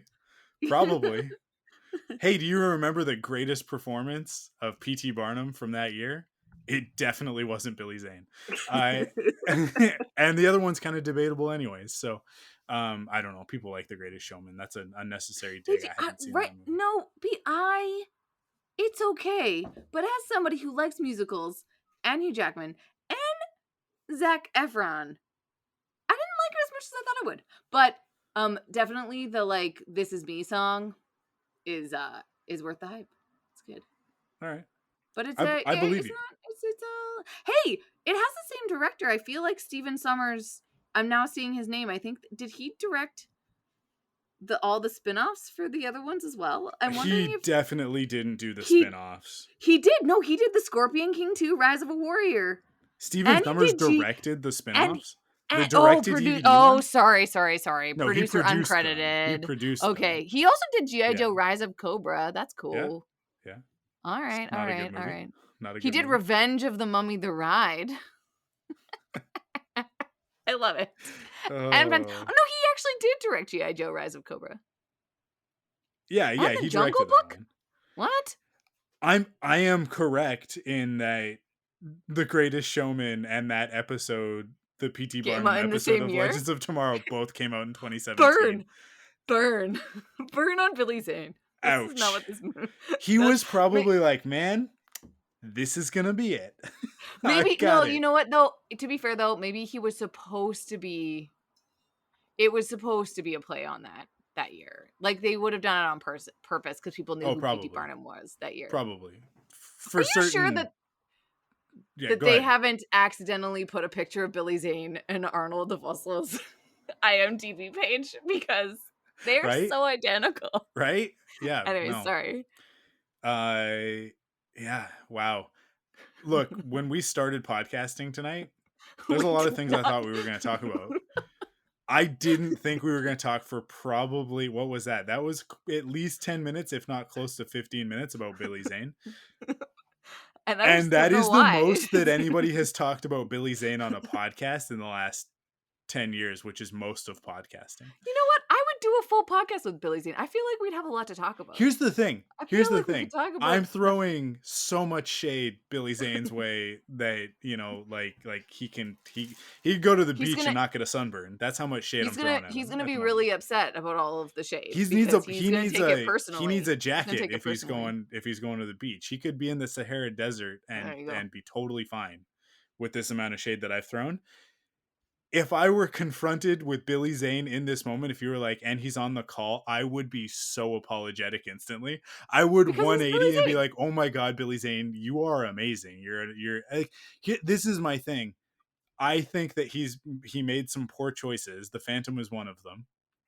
I and he's kind of paid the consequences from that. And it's like, and sometimes you like the choices are not poor choices until after the fact, right? I mean, like you don't I Matt Damon talked about this on WTF with Mark Maron recently. It's a really good episode. If you like Matt Damon, you should go listen to it. But he talked about it's like you don't know, like when you pick the movie, or like not necessarily pick, when you are cast in a movie, Yeah, you you don't don't necessarily know like if it's going to be a piece of garbage or not, right? yeah, Like you because so just much is like you just like sometimes it's roll the just dice. like I Yeah, gotta work, you know what I mean? yeah. I So it's this is why I am no longer why I decided not to pursue a career in film, right? Like why I was like, nah, this is really hard. You could work really really hard in film and only ever work on garbage. Oh, 100%. There are Yeah, people that yeah. only work on Oh, garbage and have been working their butt off for many, many yeah, years. exactly. So yeah, no. Um, so I mean, like, I'm gonna give Billy Zane guff because it's good material for a podcast, and I can be funny by doing it, by being mean. But in reality, like, I actually quite like Billy Zane, and I referenced the fact that he was in that episode of Community, and in I think he's in season 6. Um, and he is fantastic in that episode of Community. And Well, there most you of go. the time when he does these guest spots, and like I've seen the episode of Legends that he was in, and like he did a good job. But But like, the but thing most is, of the time you see Billy Zane, it's like he's actually going to do a pretty good job. I feel like he's a better actor than the types of roles that he gets. but people know who Billy Zane is too. Like I'm looking at now this Yeah, like for Arnold sure. Vosloo, which by the way, there's like a trivia bit in it too where apparently he gets mistaken for Billy Zane. Also, Billy Zane is Greek and Arnold Vosloo is from South Africa and of like South African descent, which neither one of them are Egyptian. Anyways, sorry. No, anyways, Yeah. but anyways, Welcome to Hollywood. yeah, I'm just Not kind a of lot like of Egyptians have been the cast to play Egyptian characters. larger problems. And But why do they always have British accents? I know, Doesn't make any right? sense. At least they ain't Prince of Persia, Jake Gyllenhaal. Yeah. Oh. Hey, you know what? You know what? I'll bet you anything that Scorpion King 3, the Scorpion King does a cool dance, or whatever the subtitle is on that one. The Scorpion King 3, somehow we got more money to make another one of these. I'll bet you anything it's better than Prince of Persia. Oh, And I mean, probably marginally less offensive.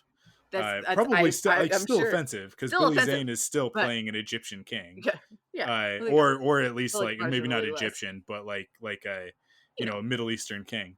But yeah, it's not Prince of But Persia. but God, here's the that's thing. a Okay, this is like the Billy Zane like praise of the episode because I feel like we've got to do that a little bit. Is yeah, that like this Arnold? Because I have to compare the two of them. Has actually been in more significant things over the last decade and a half, 2 decades. Oh yeah, my gosh, it's been so long since The Mummy. Like he was in Chuck, he was in 24, he was in Sight, like he was in all of these in like recurring roles. yeah. But nobody knows his name and everybody knows Billy Zane. Okay, So, what you're doing that thing that you do a lot right. Where I where assume you that other assume people that don't know his name that your because I don't. perspective is this. Okay, come A on. lot of Who people if actually you do know poll who people, Arnold Vosloo is. do you think that they would know him over Billy Zane? Okay, so here's the thing. If you were to poll the general population, Billy Zane has an easy to remember name. It's one of the things that he's got going for him. I Billy guess Zane is a so. fantastic name. Fantastic, top tier, right? He should be on the poster. Billy Zane, right? The Phantom, starring Billy Zane. Wow, I'm gonna go see that movie. That's fair. He's wearing a big purple condom. He's got a ring. I'm in. It's in the jungle, you guys. It's like Indiana Jones in pajamas. I Now I'm gonna go rewatch The Phantom, man. I'm gonna implore that you don't. Please don't. I watch Jungle Cruise for goodness sake. Don't if you're gonna watch if you have to watch a movie about the jungle, please don't Watch make it. it The Phantom. Okay, that's fair. Arnold Vosloo, I mean, like, I don't even know that we're pronouncing his name correctly, right? Yeah, But that's fair. but if he shows up on Chuck, if he shows up in 24, And Bone. somebody somewhere is going, that's totally the dude from the Mummy. I Up mean, 100%. That's or they're going, Amonatep. or they're going. Hey, that's Billy Zane. or Amanda, and many of the people like Amanda because she's not alone in this. But I'm there not are alone many in this. Come are on. going like There's a reason why I still they're get not. to be on But the here's the podcast. thing: I speak for the general population. you're not saying, "Hey, that's Billy Zane." You're saying, "Hey, is that Billy Zane?" Because it's not. That's And fair. you can tell the second he opens his mouth, you can tell it's not Billy Zane. But you're also not entirely sure that it's not Billy Zane just acting, That's fair. just That's being fair. somebody else. It's like, oh, I don't think I've Maybe seen he's Billy Zane good in at that. something Yeah. in Yeah. 5 years. Maybe this is what he looks and sounds like now, right? That's fair. So yes, Yeah. I guarantee you that there are probably a lot of people also doing that.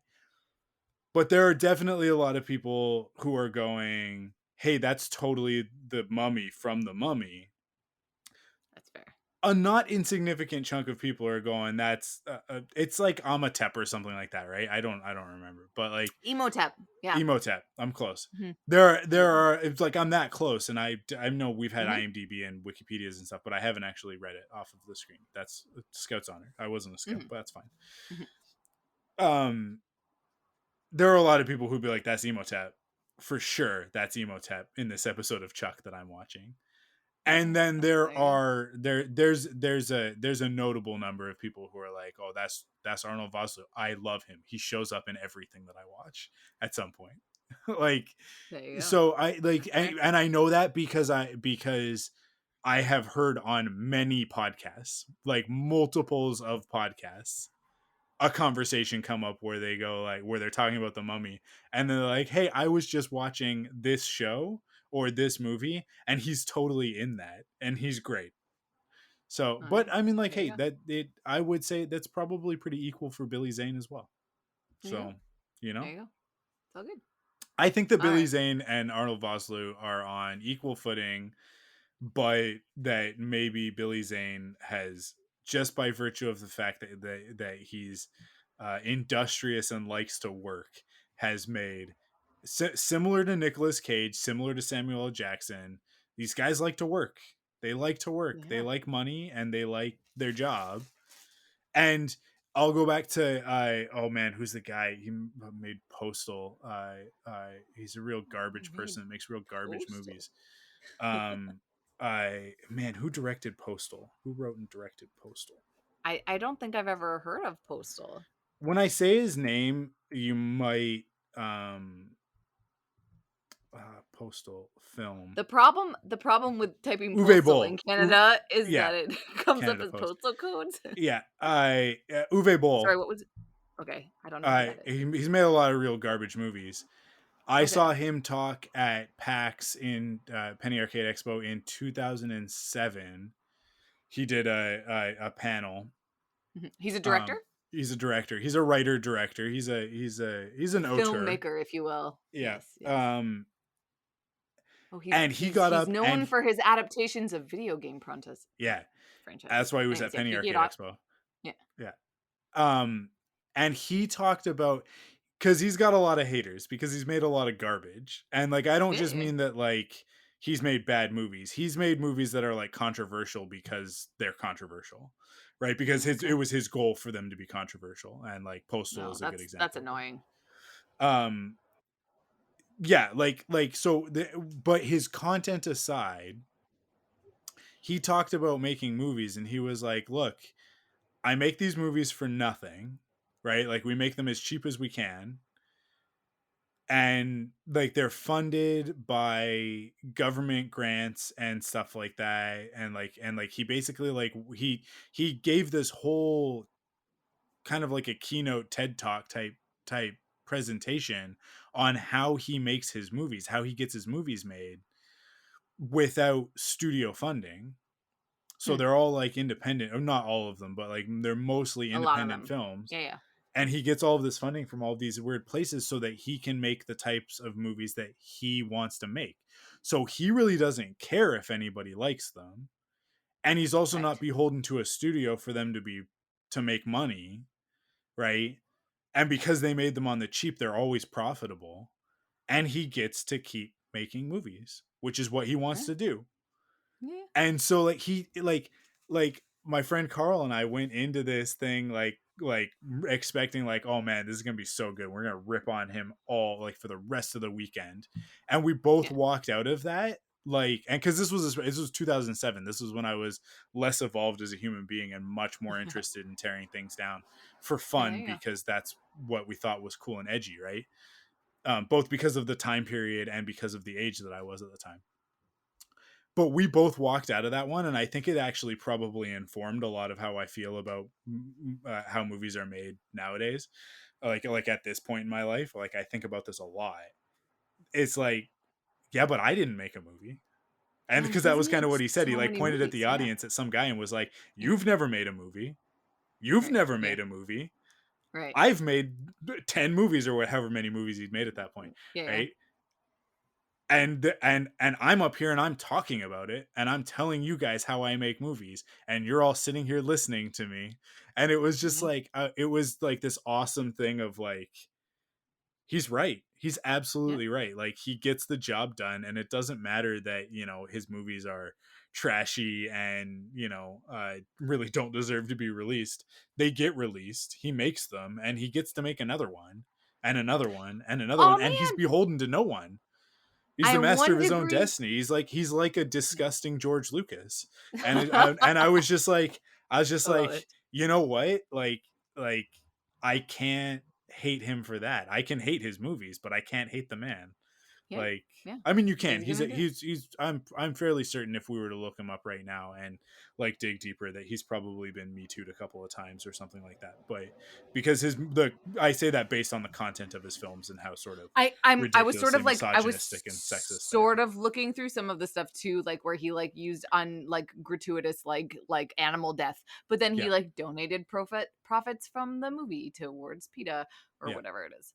Anyways, good to know. Don't give money to PETA. PETA's an horrible organization. I was also thinking about that too. I was like, do we want to give money to PETA? There are humane societies that you can donate to that it's much better spent. Yes. Your local SPCA could use that cash. Agreed. And they'll actually help animals.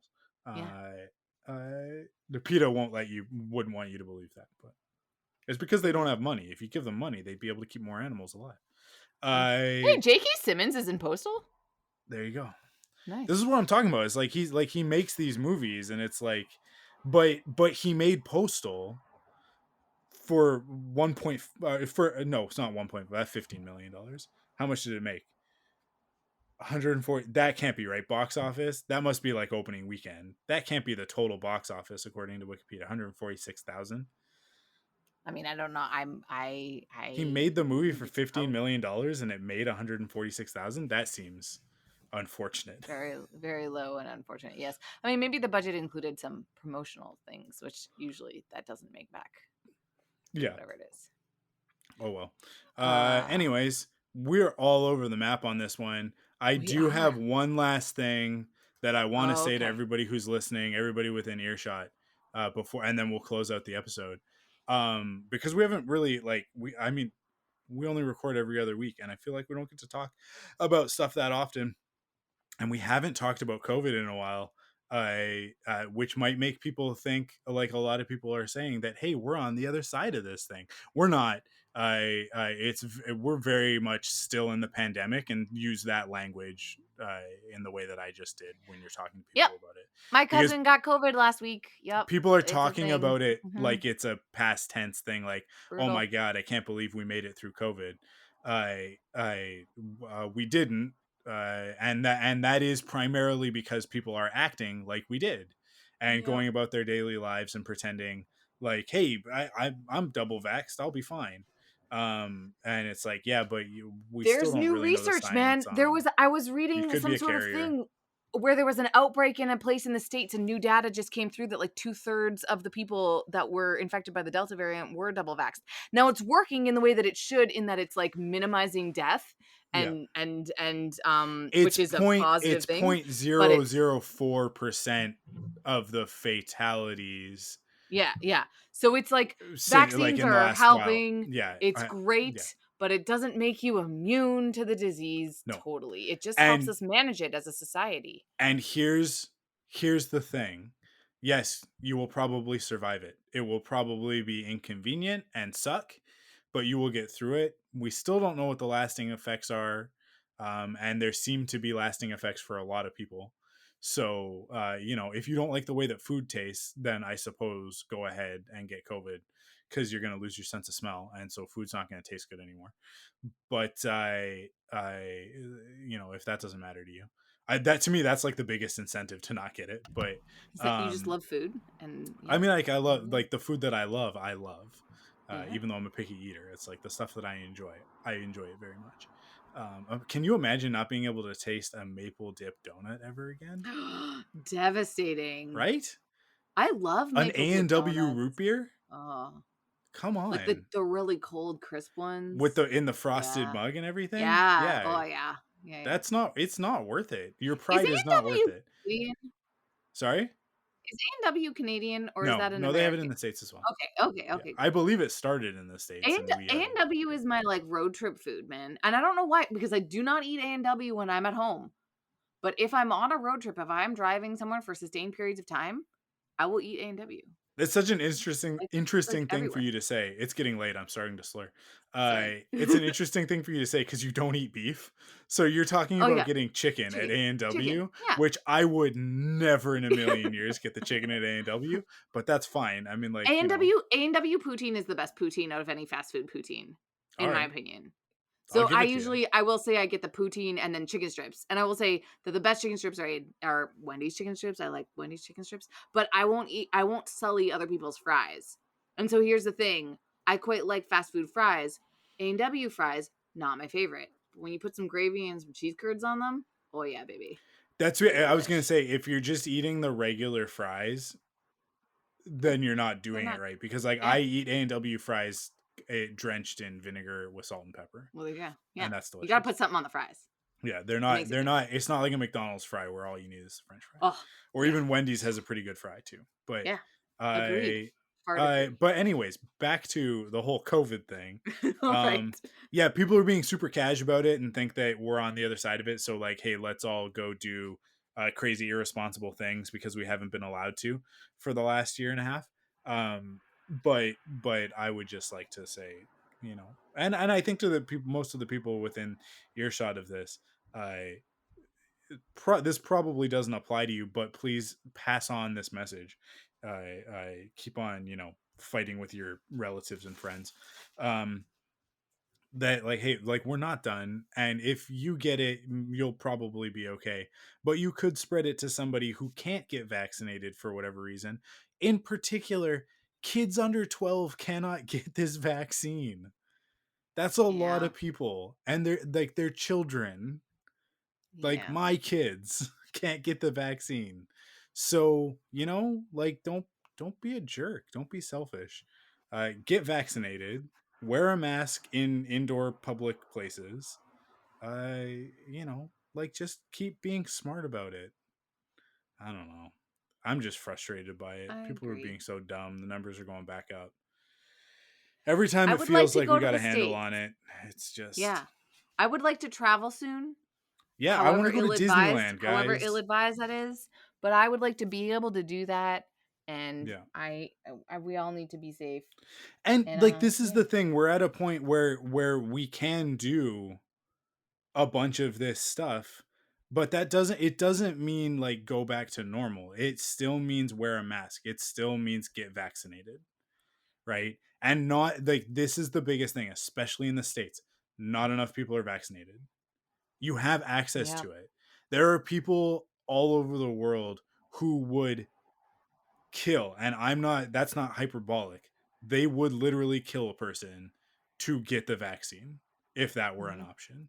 There are people in the world right now who are in that position because they're not able to get the vaccine, and they would like to get the vaccine because they And don't want to get COVID, and they don't want to die from it, and they don't want their family to die from it. So, like and if if here's it's just an incredible amount of privilege, it is. and an abuse of that privilege to sit and go like, yeah, I don't need to. Other Yeah. people are getting the vaccine. I'll be fine. And if humanitarian reasons aren't enough to motivate you, maybe your competitive streak might, because right now Canada is doing pretty good. Yeah, With we are double we are doses of definitely vaccines. soundly kicking America's Yeah. butt, which like they got So off to the good side. It's the tortoise you and the they hare, started. right? I know. Yeah. Slow Yeah. and steady is winning this race, and I would really like America to beat us, unlike they did in soccer for women's soccer. But because we won Yeah. the game. Take But that. please, please, America, you can win. Get vaccinated. Uh Yay. yeah, get vaccinated. That's it. We're done. It's been 2.5 hours. Holy smokes. And that's not, and I mean like we talked for a great deal of time before we even started recording tonight. So Yeah, uh that's true. you guys Life things. you This is guys what you happens when guys we don't actually podcast for like 3 weeks. Well, although we did technically podcast for the last 2 weeks with uh Curtis for yeah, Snapchat, but we've actually podcasted together quite a bit in the last month. we have, But but but not also Thunderquack. not. So Yeah, it's a weird yeah, thing. yeah. That's it. We're done. I think Thank we're you good. guys for listening. Thank you for supporting us on Patreon if you do. And no thanks to you if you don't. Except for when I said earlier, thanks for listening. So you still get that thanks, but you don't get the thanks for the Patreon one. So don't take those. Those aren't for you. Coffee's for closers. Join our Facebook page. Good. To me, like that's And you the can best only part do of that it. Not everybody uses through Facebook, but here's the thing.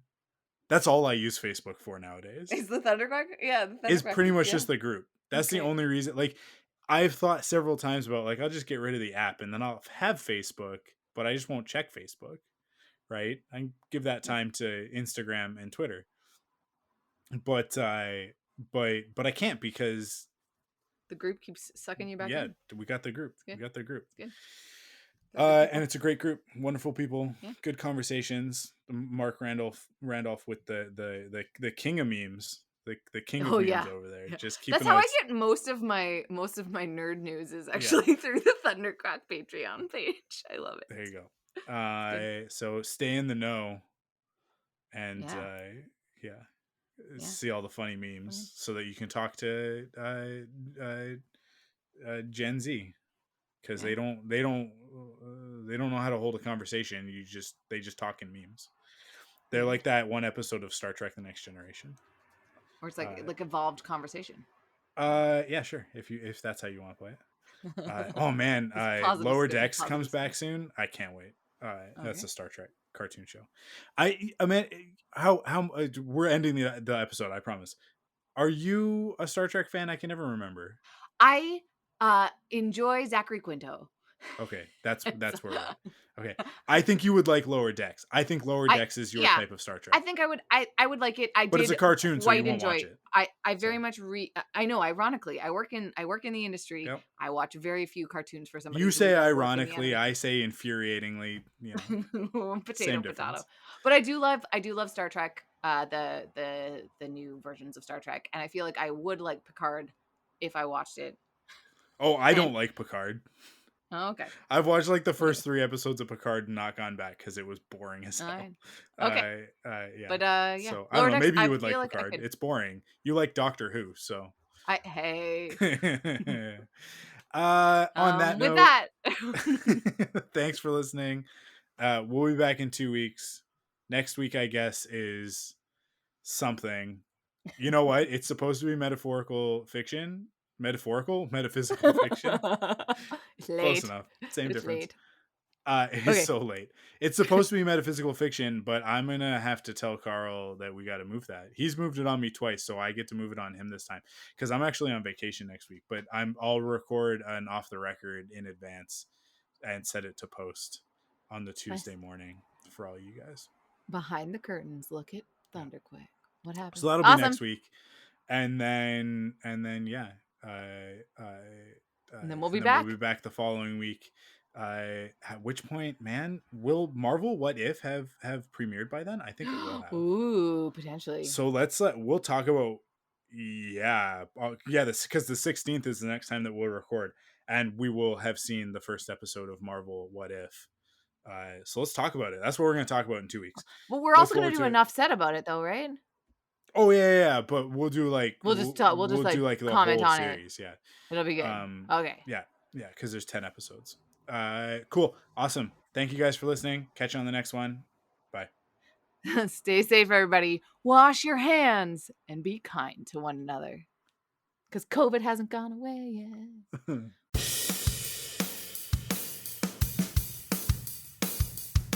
Follow the Thunderquack Podcast on Twitter, Instagram, and Facebook by searching the Thunderquack Podcast. You can support us in 3 ways. First, by heading to the podcast service of your choice and leaving a rating and review. Second, by going to store.thunderquack.com to pick up some merch from your favorite podcasts. And last but not least, by heading to patreon.com/thunderquack to kick in with your monthly pledge of support and get cool rewards like early access and extended episodes. The Thunderquack Podcast is the official podcast of thunderquack.com. Head to thunderquack.com to discover more great podcasts.